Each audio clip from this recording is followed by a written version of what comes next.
বিয়ে শাদী করবেন, আপনি স্ত্রীকে নিয়ে ঘোরেন, স্ত্রীকে নিয়ে আল্লাহর সৃষ্টি দেখেন, স্ত্রীকে নিয়ে আপনি বাইকে ঘোরেন, রিক্সায় ঘোরেন, চটপটি খান, ফুচকা খান, আইসক্রিম খান, কোনো সমস্যা নাই। এবার তো যুবকরা বলবো যে ভাই বিয়ে শাদী তো দেয় না, কি করব। আমি পরামর্শ দিচ্ছি বড় ভাই হিসেবে, প্রথমে হালাল রিজিকের সোর্স করতে হবে। রিজিকের সোর্স না করে বিয়ে করা যাবে না, আত্মসম্মান থাকবে না। তাহলে পুরুষ মানুষের আত্মসম্মান কখন চলে যায়? যখন হাত পাততে হয় তখন। যখন আপনি রিজিকের সোর্স তৈরি করেছেন, আপনি স্বাবলম্বী, আপনি মাশাআল্লাহ মাসে 10-20-30 হাজার টাকা আর্ন করেন, 1 লাখ 2 লাখ টাকা আর্ন করেন, আলহামদুলিল্লাহ, কারো কাছে হাত পাততে হয় না, সবাই দেখবেন আপনাকে সম্মান দিবে। যখন আপনার অন্যের কাছে হাত পাততে হবে, তখন দেখবেন স্ত্রীও সম্মান করছে না। তো এই জন্য ডিগনিটি আগে, ডিগনিটি ফার্স্ট। আপনার ডিগনিটি অর্জন করতে হলে একটা হালাল উপার্জনের সোর্স লাগবে, এক। তারপরে পিতামাতাকে বোঝানোর চেষ্টা করবেন।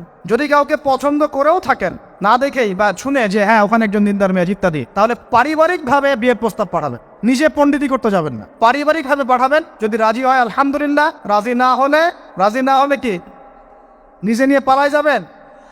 এই কাজ করতে যাবেন না। ইস্তেখারা করবেন। কি করবেন? ইস্তেখারা। 2 রাকাত নফল নামাজ পড়ে আল্লাহর কাছে দোয়া করবেন। হিসনুল মুসলিম বইটা কিনবেন, ওখানে দেখবেন ইস্তেখারার দোয়া আছে। ইস্তেখারা মানে হচ্ছে আল্লাহর সাথে পরামর্শ করা।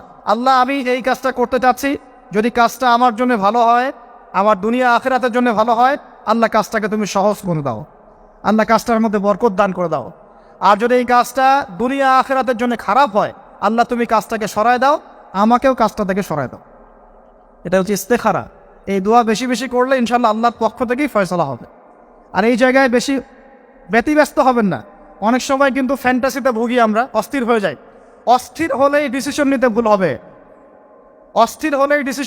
হবে, স্থির থাকতে হবে। নিজেকে স্থির রাখার জন্য কি করবেন? বেশি বেশি নফল রোজা রাখবেন।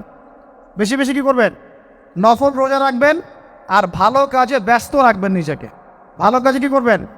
ব্যস্ত রাখবেন।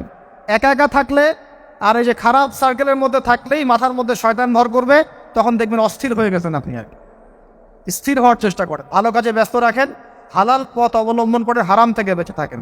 এখন যে জায়গায় আসছিলাম, এখান থেকে আস্তে আস্তে শেষের দিকে যাবো। দেখুন, আল্লাহ পাক যে বিষয়গুলোকে ভালোবাসতে বলেছেন, আমি ভালোবাসব। এই ভালোবাসা জায়েজ, হালাল। এই ভালোবাসার উদ্দেশ্য আল্লাহর সন্তুষ্টি অর্জন করা।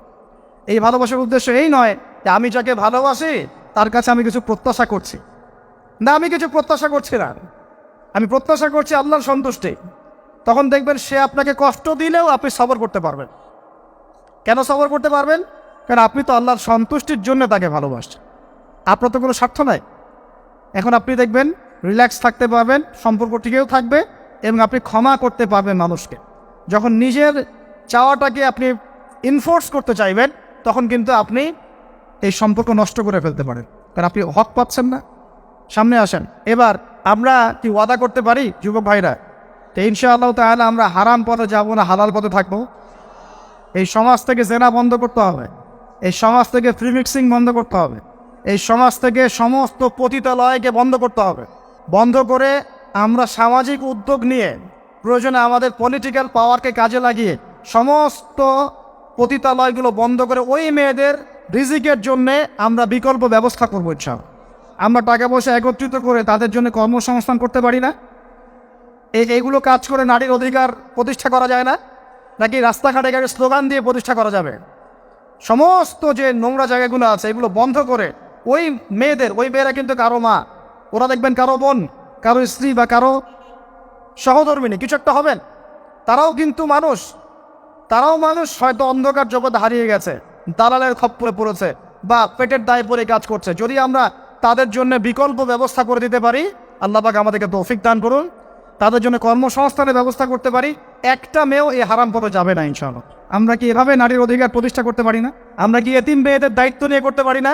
আমরা কি সমাজের বিধবা মেয়েদেরকে বিয়ে করতে পারি না? তালাকপ্রাপ্ত মেয়েদের দায়িত্ব নিতে পারি না? মেয়েদের অধিকার নিয়ে অনেক কথা বলা হয়, কিন্তু এই কথাগুলো থাকে খালি বুলি। বাস্তবে কয়জন ছেলে এতিম একটা মেয়েকে বিয়ে করে দেখিয়েছে? কয়জন ছেলে একটা বিধবা মেয়েকে বিয়ে করার সাহস করেছে? কয়জন ছেলে একটা তালাকপ্রাপ্ত একটা মেয়েকে বিয়ে করে দেখিয়েছে হ্যাঁ আমি তার দায়িত্ব নিলাম, যে বোন এই পথে যাও না, তোমার জন্য আমি সেলাই মেশিন কিনে দিচ্ছি, তুমি কাজ করে খাও? কয়জন করেছে এগুলো? শুধু এসব বুলি আওড়ানো হবে না, আমাদেরকে কাজ করে দেখাতে হবে। আল্লাহ পাক তৌফিক দান করুন।